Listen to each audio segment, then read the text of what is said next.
What happened? Welcome back to the CONVO Couch, ladies and gentlemen. I am Pastor Jardula. And I'm Fiorella. So we have a great story for you today. We just got done with a whole week of our KDM coverage, and we're going to dive right back into it. We have a leaked audio from POMPEO about Venezuela. And fam, I think this is the turning point. Let's take a listen.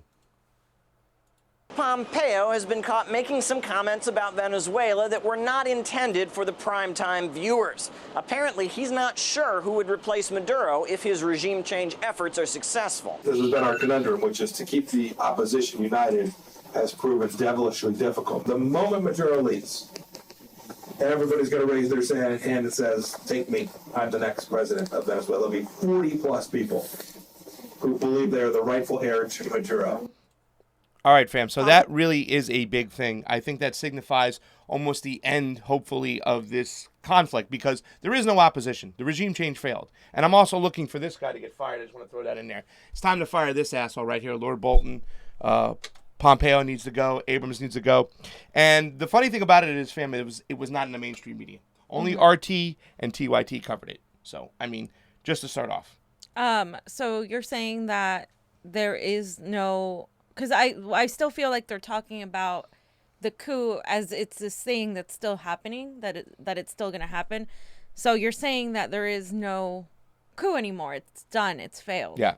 Well, I mean, first of all, it's going to be major unpopular to the United States people, even for the people on the right who do support Donald Trump blindly. There is no opposition. So there is no coup itself to take over the country itself, and that means it's going to go batshit crazy. If he says there's 40 people raising their hands, they don't have an opposition. The best thing they can do is pull the hell out. And I think that you're going to continue to see Abrams, Bolton, Pompeo. They're going to try to gaslight Donald Trump and say, no, we can still do this. We can still get him out. We can still get a hold of that oil. I don't see it now whatsoever. But the most important thing, what we have to do is as progressives right now, is we have to start a full blitzkrieg to lift the sanctions now. I put that up there, hashtag lift the sanctions now, because we have to understand one thing, fam. Who do the sanctions hurt? Well, they hurt the Venezuelan people. The poor people. Mm-hmm. They don't hurt the upper class. Oh, no. They don't hurt the middle class. They hurt the poor people. When Bill Clinton put sanctions on Iraq, I think they said 1 million children died because he restricted them getting medical care and put all these sanctions on them. And it hurts the most vulnerable people. But we've also placed, remember, here's where we placed sanctions. Number one, in their banking abilities. They can't use their banking anywhere. I got some articles up here too as well. They can't use their bankings anywhere. Remember when we did on this show right here, we were talking about sanctions. We talked about how Maduro wanted to get malaria medicine for an outbreak in the Amazon, but he couldn't get it from Colombia because the sanctions restricted so. He wanted to get insulin from Canada, but the sanctions didn't allow him to even just hit a button, fam, and transfer that money over there. So those really hurt the poor. Then we did the gold sanctions. We seized their gold. Right now, Deutsche Bank has over, I think it's 20 tons of gold seized. Maduro, Venezuelan people, the people of Venezuela's gold is seized. And then we hit them hard, fam, on their greatest resource on oil. So those three things, we have to lift the sanctions now. Because if we don't do it, fam, and I want you to kind of talk a little bit about this too, if we do not lift the sanctions, these people are going to show up on our doorstep, are they not? Right. This is all a result of our U.S. interventionism. We've talked about it numerous times. We force these people to get to a state where they have no choice but to leave their homeland, which is what's happening with Venezuela. Then these people go and they come into the United States or into neighboring countries.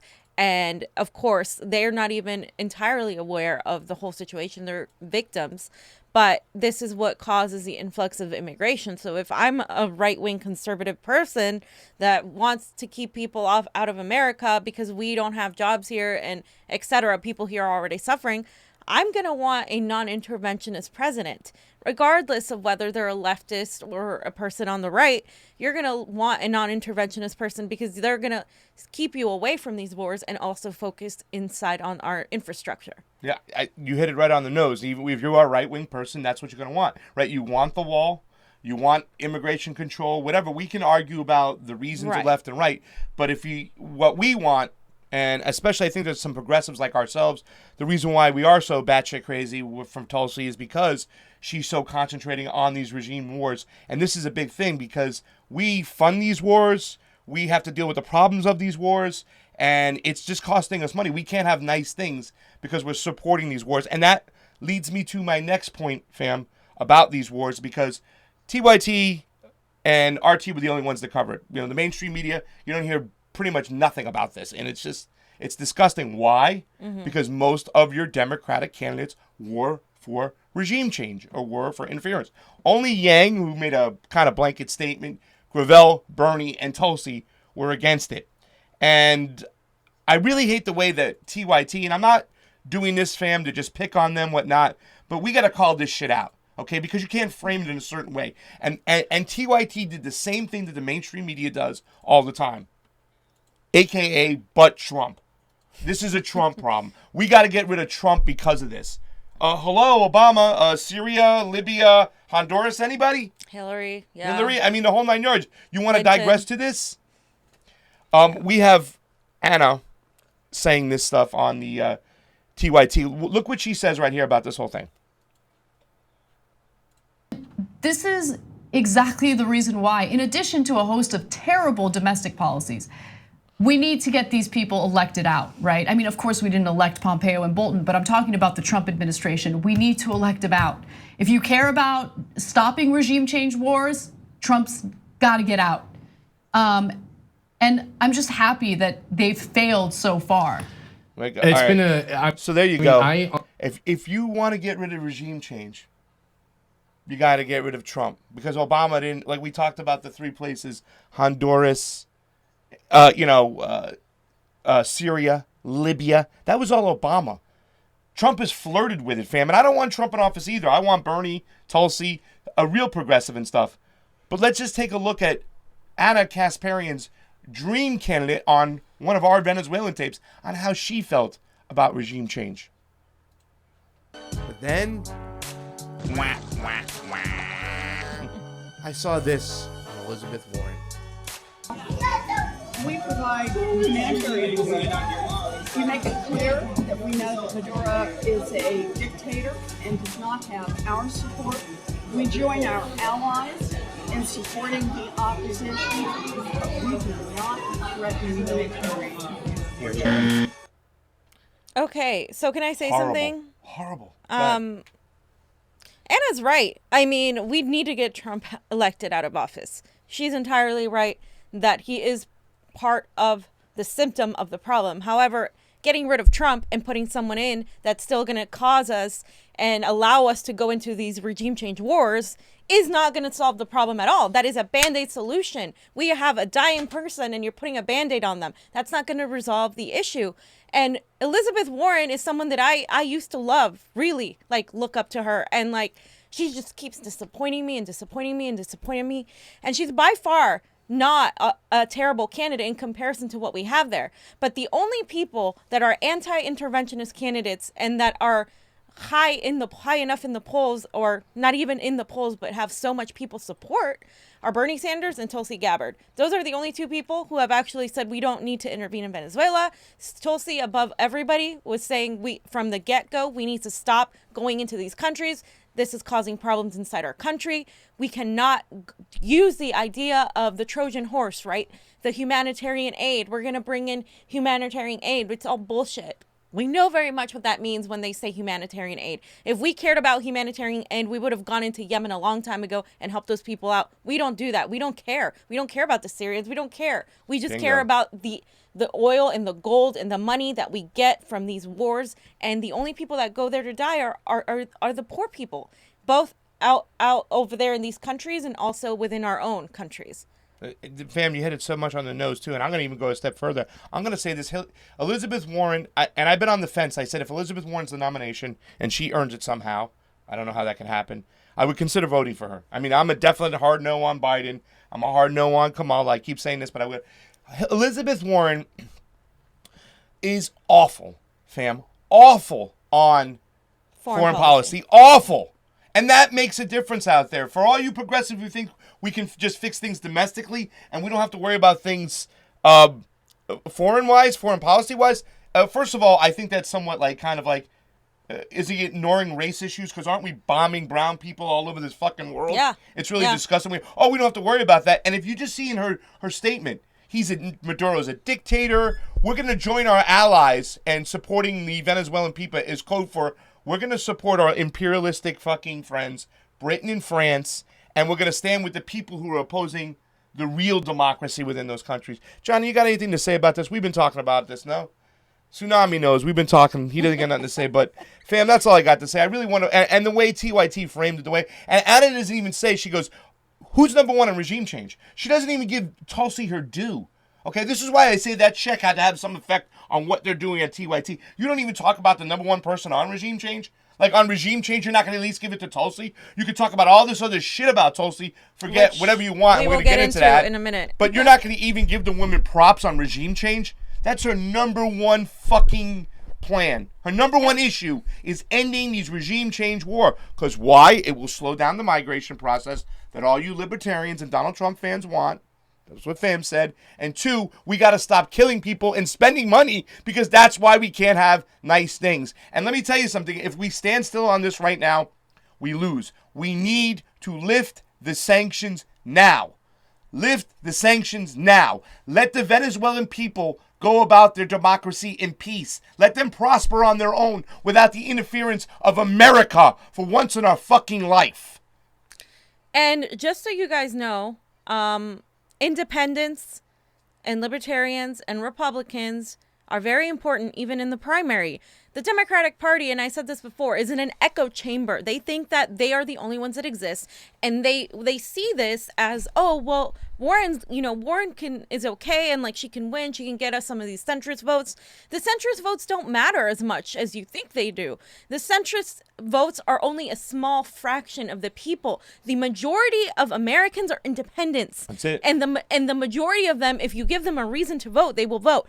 But if you give them another similar establishment candidate, though much better than the rest, still part of the same system that led to Donald Trump's election, they're just going to tune out and they're not going to vote. And you're going to end up, even if Elizabeth Warren gets the primary, she's going to lose to Donald Trump. And it is because I want Donald Trump out of the White House so bad that I don't think she's a strong enough candidate to win both the general and the primary. And there are only two people that could win the primary, or that I think can win the general, but I think right now Bernie Sanders is the strongest candidate to win both. And that is one of the reasons why it's such a tactical thing. And I say right now because we haven't seen the debates, and Tulsi's popularity is rising, and I do see her as kind of like the underdog that people haven't really gotten to know and are underestimating. And I'm going to go into why in a minute. Yeah, and I think, too, I think that anybody can win the primaries in the Democratic Party because, as we saw this last week and everything we've been talking about, we concentrated on the election integrity within the Democratic Party, and it's still not there. I mean,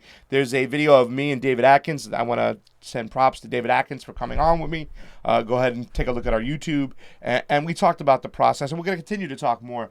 We've been talking to James Alaya. He wants to come back on the show to explain this process, which it's still, in essence, a form of a super delegate or a pleo, whatever. And then, we don't even talk about some of this stuff when people text us, fam, because they don't want it getting out and stuff, and the backdoor deals and the bullying that goes on. Yeah. It's not a system for the people. And California comes off as this big progressive type of, a party, but they're not. They're controlled by centrists. And once again, fam, those centrists within the party are a small amount of people. You can't win without those libertarians, those independents, and there's only certain people who can get them because they're not going to win with this whole butt Trump situation. And we heard it again, right? Somebody gets on stage, Kamala Harris. If you did a shot every single time she said Trump, you're done. Yeah, all of them. Every single one of them, besides, the candidates I've mentioned. So let's get into the other stuff because... my stuff? Yeah, because I want to say that Tulsi's bae.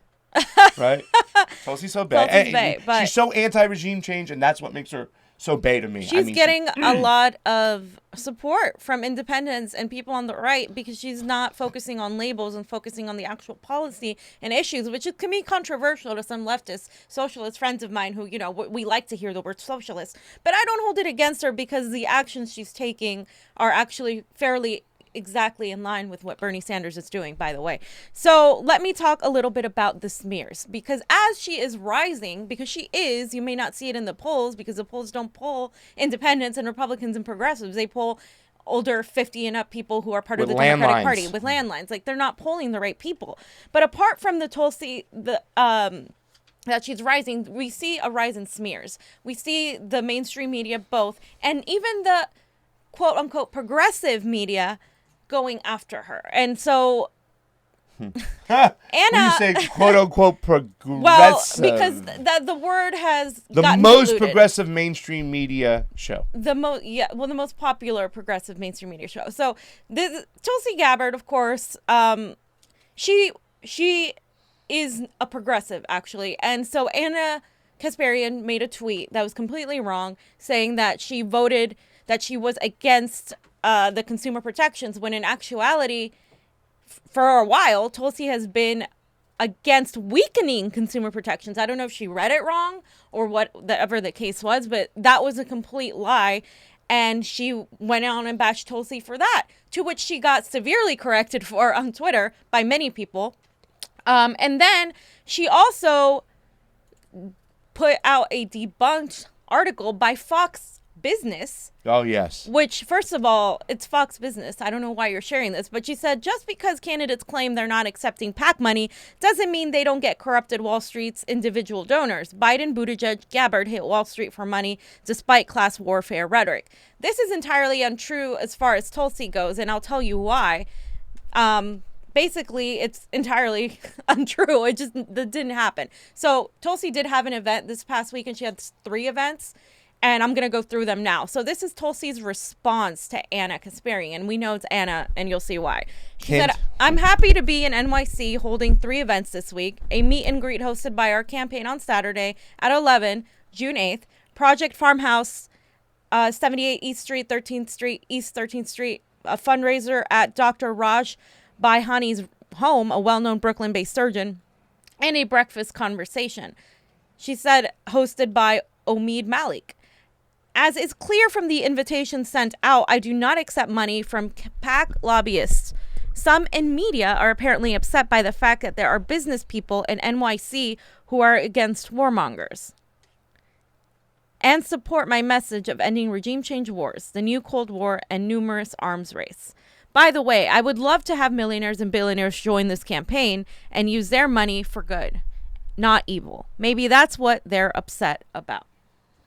Fam, I like my bagel toasted with a nice schmear right on top of it and stuff like that. I mean, they're just trying to frame this lady, try to point out this lady, and we can see once again the hypocrisy. We just showed you the video of Anna Kasparian talking about Venezuela, blaming it on Trump, not holding any of the Democrats accountable, and not even pointing out the #1 candidate on regime change. I would have had a lot of props for Anna if she said, you know what, I'm not a big Tulsi Gabbard supporter, but the other Democrats, including Bernie Sanders, need to follow her lead on regime change because this is bad. But did she? No. And let me kind of go over this. I was at San Francisco for the KDM convention, so with Pasta, as you all know, and Bernie Sanders had a fundraiser there. Initially, he was charging $100 a ticket. Later on, they lowered it to $27, which is much more reasonable. Tulsi, on this fundraiser, she wasn't charging anything until it got full. And then they were charging. But it wasn't anywhere near what people are thinking when they see Wall Street, blah, blah, blah. This guy, by the way, I'm going to tell you guys who he is. So Omid Malik is a Muslim with a Pakistani father and an Iranian mother who sued Bank of America for $100 million for discrimination and won. So he has no ties to Bank of America. And so because he sued Bank of America, he's one of these people that is against the corruption of big banks. Yep. And he's actually kind of a sort of activist in his own realm. And here's the thing, we do have people in this movement who are wealthy and who throw money out there who help out. Susan Sarandon is one of them. Susan Sarandon has donated both to Bernie's campaign and Tulsi's campaign, by the way.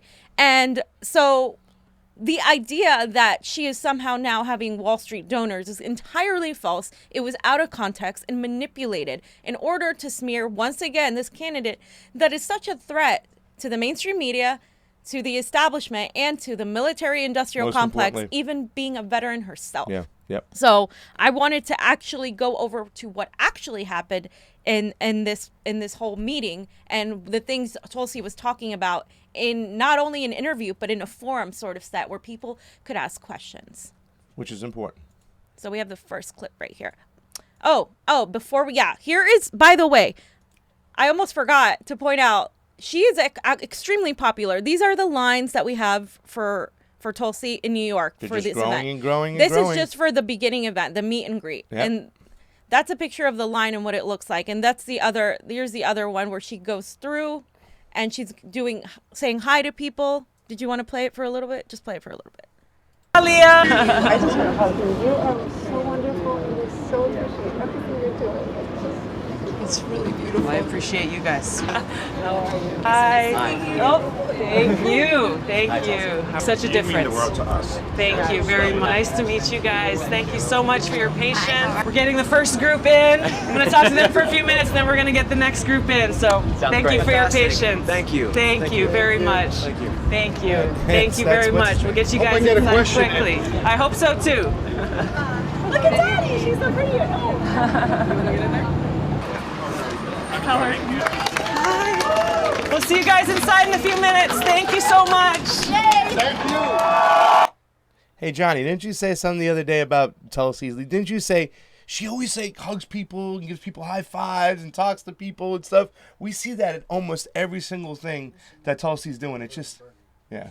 Yeah, nobody else does that other than Bernie. And here's the thing, a lot of people went to the convention and they were saying, oh, she's not popular at all. That's because her supporters weren't allowed in, because we were there and we had our passes to go in. Her supporters, the majority of them aren't even part of the Democratic Party. And a lot of them they're not political people necessarily and pundits of types. So they were stopped at the door and we went in. Yeah. And so when people say she has no support, I have to laugh because clearly she has a hell of a lot of support. It's and growing. this reminds me of Bernie Sanders. I remember the lines for Bernie Sanders. I remember the support and how people were excited about him and the momentum. She is a Bernie of right now because she is now the underdog. Yeah. If you're understanding what I'm saying. And as Bernie supporters, we should all come together and not necessarily, that's why I really haven't attacked Elizabeth Warren. I only point out the things that are lacking in her policy. And with Tulsi, though, I feel like her and Bernie are extremely similar, and they're coming from the same ideals of running because they feel like they have to, not because they want to be president. And she's talked about this numerous times. She's not running because she had this dream of being president one day. She's running because she sees there needs to be more of an impetus as far as the regime change wars and everything else. So that's precisely why she's running. And I wanted you guys to see that, because a lot of what you hear in the media is there's no support, it's small rooms, and that's just not the case. Yeah. And you're not seeing that translated on the polls yet, because if you look back when Bernie was Bernie back in 2015 and 2016, you didn't see him polling either. He started at 2%. Same as Tulsi. Yeah. Can I say something too? I think the attacks that were on Tulsi Gabbard today are almost similar to the ones they were on 2016. They're attacking him the same way. The mainstream media, which is the lapdog of the military-industrial complex, they're all pro-war, from New York Times to MSNBC, who hires Brian Williams and their beautiful weapons. They are attacking Tulsi almost identical. They are batshit crazy. And she's just getting out there, and more people are hearing her word, and more people who are turned off by this Democratic Party. And even in California, it was kind of like just seeing, Christine Pelosi talk about how the Democratic Party is. More and more people are turned off. They're looking at people, outsiders, and they are really resonating with Tulsi Gabbard. And she stays away from those labels like democratic socialism, which is another whole group of people that she can get in to bring into the process to vote for her in the primary, as well as the general down the way. And that's why I think it's just crazy with some of these progressives going, oh, they're just hating on Tulsi. It's no, she's the only candidate we know that if and when she does drop out, she would go, here you go, Bernie, because he's the most like them. And she's done it before. I can't expect Warren to do this again. Yeah. And so real quick, Johnny, I want to point out this tweet by Sarah Ewell Weiss, who went to the event. She said event number 2 is underway for people who waited outside through event number 1. And then she said there were so many people for the venue, so they had to split the event into 2 smaller ones to accommodate the larger group. This is not fake. I'm not making this up, and I'm not doing this just because I really like Tulsi. I'm doing this because I want people to know the truth, and people aren't getting the truth. They're getting half-truths and complete lies. So that's why we're here. And so let's go ahead and show exactly what some of the things that Tulsi was talking about at this fundraiser. The first one in order. Yeah. You think they're getting it wrong, and I think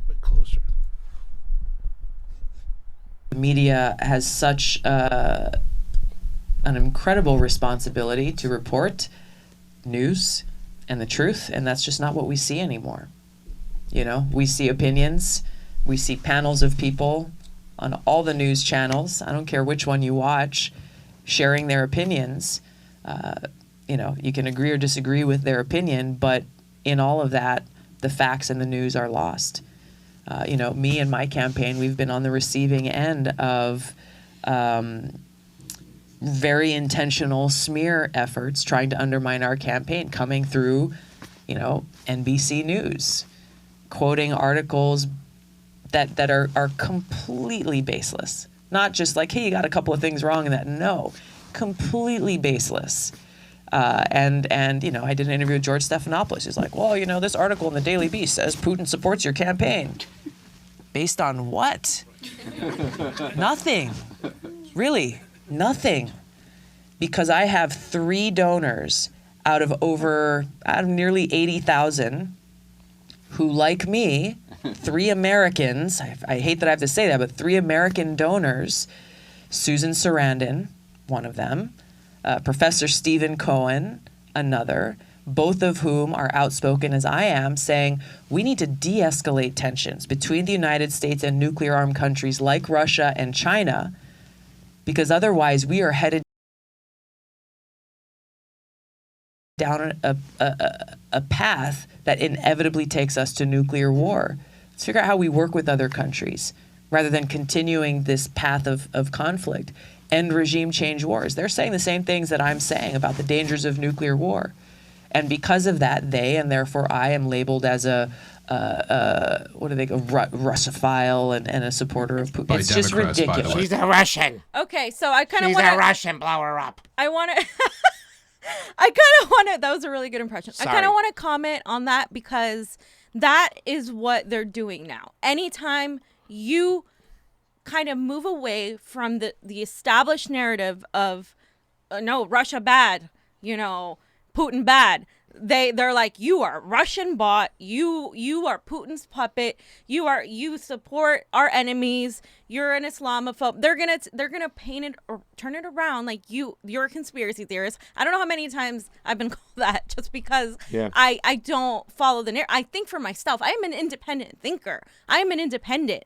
Like, I am registered as a Democrat to vote for one of these 2 candidates, and that's it. Like, because I care about what they have to say, because I believe in them, because I believe in Bernie Sanders, I believe in Tulsi Gabbard, I believe in what they're saying. They're they're one of the few good things in the Democratic Party, besides the Ocasios and the Rashidas that are incoming. Those are our victories that we have. But if we hadn't gone outside the established narrative, we wouldn't have the movement we have now. And we need to stop doing that. Like, hearing something and then automatically going, oh yeah, she met with Assad, she's pro-Assad. Like, no, we need to continue questioning, assess the situation, think logically, and not let these ideas that are pretty much implanted in our brains through everything surrounding us dominate our thinking. Yeah, well, it's so disgusting where the establishment has gone on this. They've demonized Russia and demonized Russia and Putinized Russia. Wait, they've demonized Russia and Russianized Putin. So Putin's become the number one enemy. And the whole thing is that I thought the president, since John F. Kennedy, or since we dropped that H-bomb, the number one job of the president is to keep us out of war with Russia. And the fact that the Democratic establishment is so willing to go this kind of jostling with this third world war mentality just because they lost the election and to blame Russia, it's disgusting. And this is one of the reasons why Tulsi Gabbard is my candidate. We need to bring down tensions with Russia. We keep flirting with Russia. There's stuff going on with jets in the Baltic states flying close to each other near the seas. We're jostling back and forth in the seas with our warships right now. We're just a click away from nuclear holocaust, and yet the Democratic Party still puts up this rhetoric. People like Adam Schiff, they need to go. People like Nancy Pelosi, they need to go. We got to fucking get our shit together and get these warmongers out of our legislation. And here is a little clip that Nico cut up, a small one, where she says something really savage that all of you guys need to hear. Smart. That's why she's my bae right here. Is statements made by different leaders in Congress have been all about the political calculation, which for me, for everyday Americans, are like, that. Seriously, I'm sick and tired of you guys playing politics. Talk about what's real. And in here, she's referencing. Wow. She's referencing. This is after she was asked about impeachment. She's referencing how she's sick of people just of these politicians playing football, basically, and we get lost in the process. The American people get lost in the process. They're just playing games with each other with political theater, and they're not actually presenting viable solutions towards our economic and foreign issues that we're dealing with every single day. So she had no qualms about cursing and saying that, and I think it's that. I mean, that is how I feel. 100%. She's calling out a lot of people on the left too, as well. This is not like she's not speaking to the right side, the Republicans and Fox News. She's speaking to people within her own party too, as well. The mainstream media within her own party. Yeah. Enough is enough. This political fucking football. And I love the fact that she got the endorsement from Joe Rogan. I love the fact that she's speaking to the people, and her crowds are just growing and growing and growing. Keep attacking, because it's only going to make Tulsi stronger. And that's the same reason why she has the stance she has regarding a few other things, including impeachment. So here is at 20 minutes, Jonathan, if you can just play it. She's going to talk about money. We're seeing are starting to demand that of their candidates for Congress, of the U.S. Senate. That's really the way that we change the influence, because then there's no question about who you're accountable to.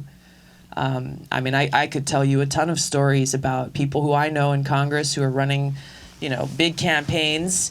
They record a TV ad saying what they really want to say about how pharmaceutical drug prices are increasing at exponential amounts, hurting sick people. They play the ad, and some of their big pharma PAC contributors say, nope, you're not gonna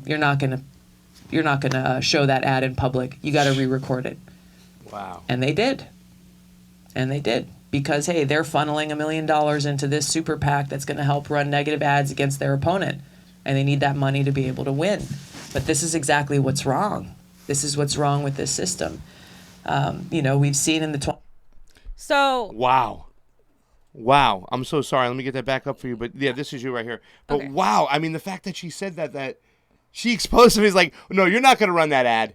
You're going to rerun this other ad, and they have to go back and do it, because why? They're their benefactor.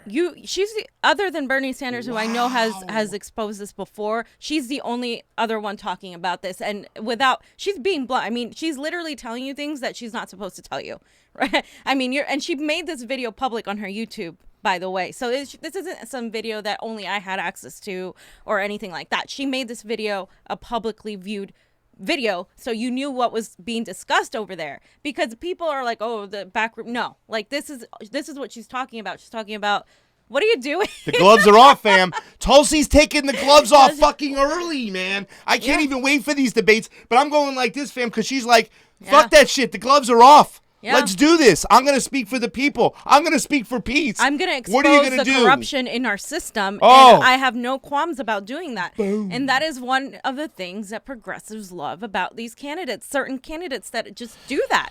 And she's savage. Okay, she so is savage. This is about impeachment, and a lot of people want to impeach Trump. A lot of people, and I get where they're coming from. I'm going to talk a little bit about this. And here it is at 23 minutes and 29 seconds. She talks about impeachment. Happen. The Senate's not going to cooperate.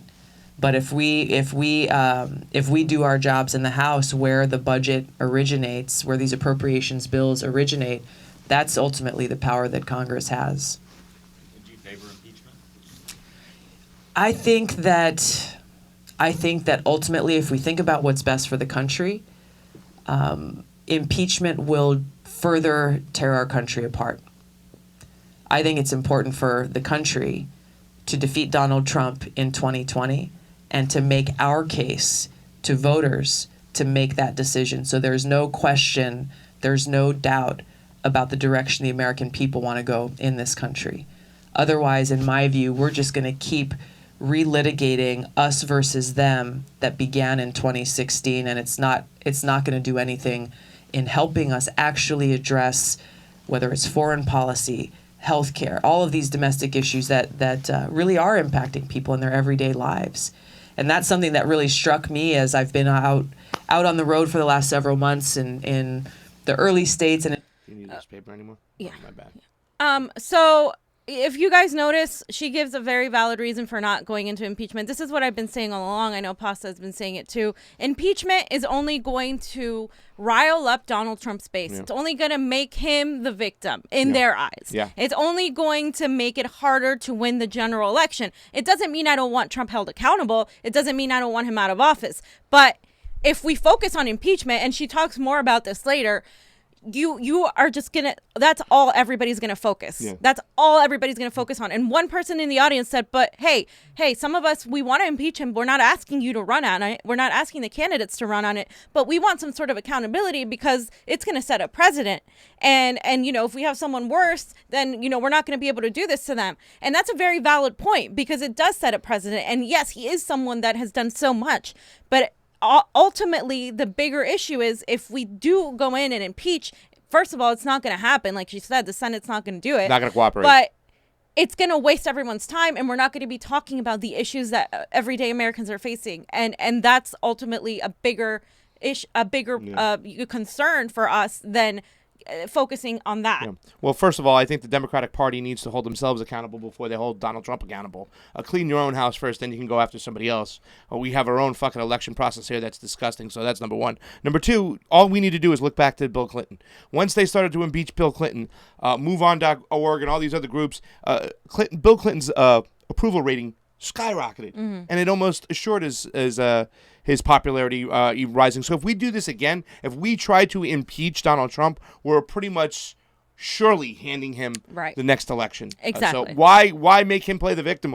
Why prop him up? If you want him out, let's vote him out. And then after he's out, then by all means we can go after him through the law, and now he doesn't have the protection of the Senate and the protection of everything else. And I think that is one way to do it. And I'm 100% for having Donald Trump be accountable to all the bullshit he's done.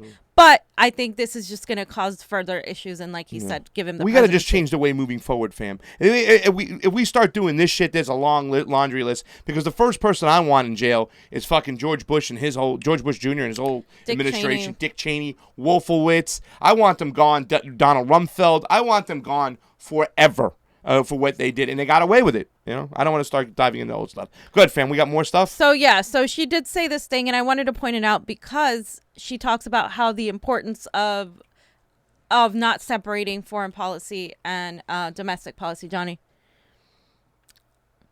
the next one this Twitter one where she talks about, not the Twitter one, but yeah. Yes.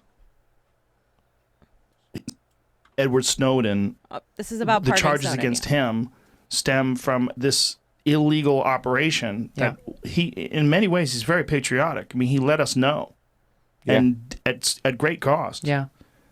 So you would give him a pardon. Yeah.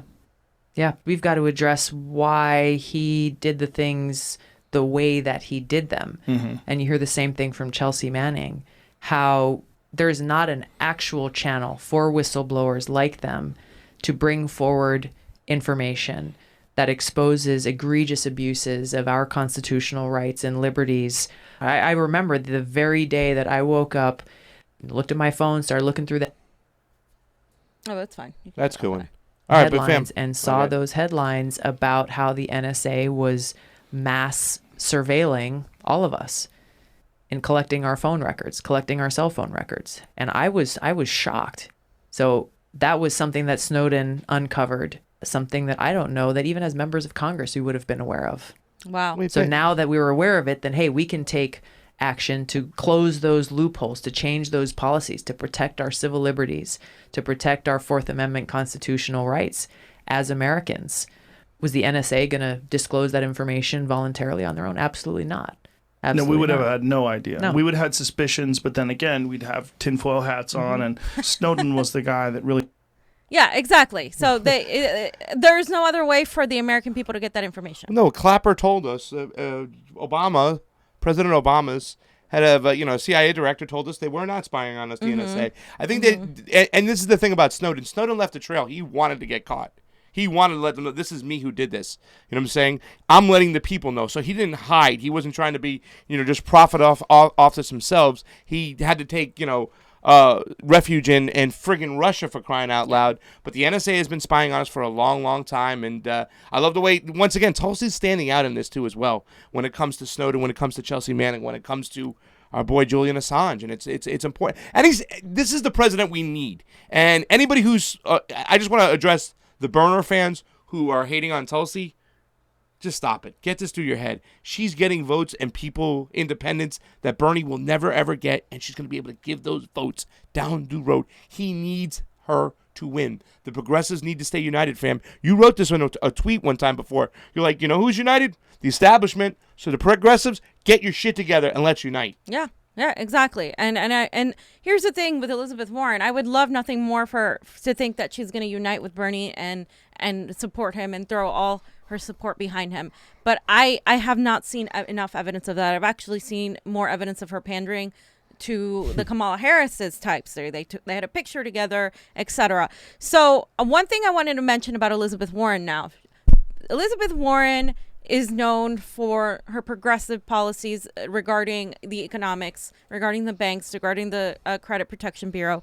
And she's also laid out a very progressive education plan, which is one of the things I did highlight about her, that I loved her education plan. I said, I hope Bernie would adopt it. It is a plan. It is nothing that she's put out legislatively, but it was a plan about, student loan forgiveness. However, nobody has been talking about Elizabeth Warren's past with charter schools. And she's not only had pro-charter school positions, she's written about charter schools. So let me kind of go over a little bit. Fam, you're going to get in trouble. So Warren's friendliness towards the pro-charter movement was recently documented in a series of tweets by What's Left podcast host Amy Therese. Therese noted that last Friday, a local education figure named Sonia Mehta introduced Warren at a rally in Oakland, California. While the San Francisco Chronicle only described Mehta as a former Oakland school teacher, Mehta is a former policy fellow with Go Public Schools, Oakland. On this blog, Bay Area Public Schools physics teacher Thomas Udican described Go Public Schools Oakland as a 501c3 nonprofit that funnels money to charter school incubation. He also wrote that Go partners with Great Oakland Public Schools and the organization in order to funnel money attributed into mainly school board elections. And aside from this person, she has made pro-charter arguments in her writing. Josh Delaney, who has been her senior education policy advisor for the last 4 years and is a veteran of Teach for America, suggests that the person who has had Warren's ear in the education policy over the last several years is feeding her a pro-charter agenda. So this guy named Chad Schomer, who wrote for Teach for America, he said that organization masquerades as a sort of organization helping educational services to underserviced communities, but is actually promoting a pro-corporate union-busting agenda.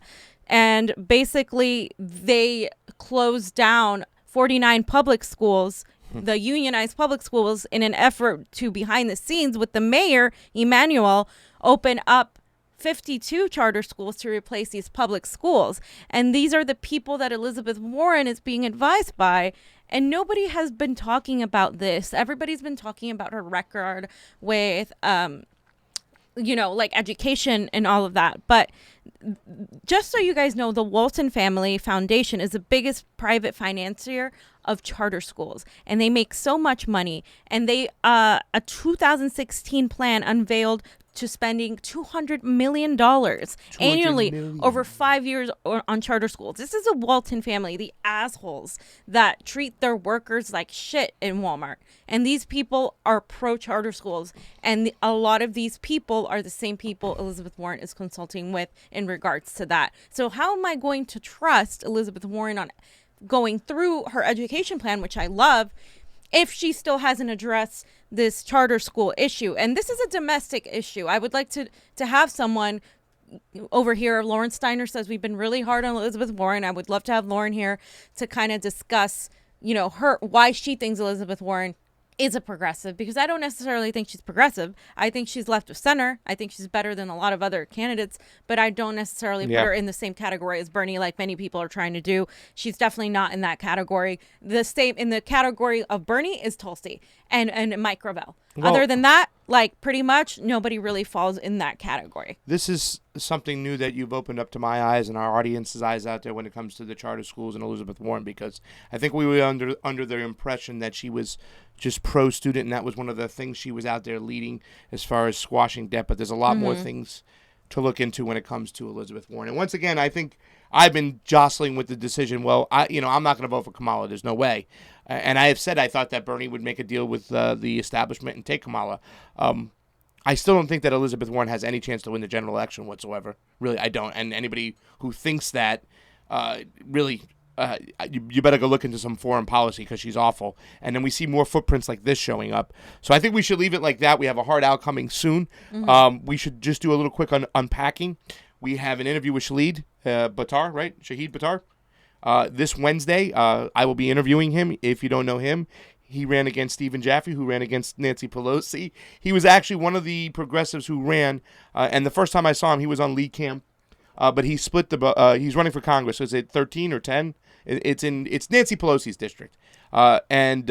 This was actually a case, fam, in 2016 where Shahid and Stephen Jaffe split the vote, allowing a Republican to win, get in second place in the jungle primary, and then Nancy Pelosi cakewalked to a victory. And she's going to be impossible to beat as is.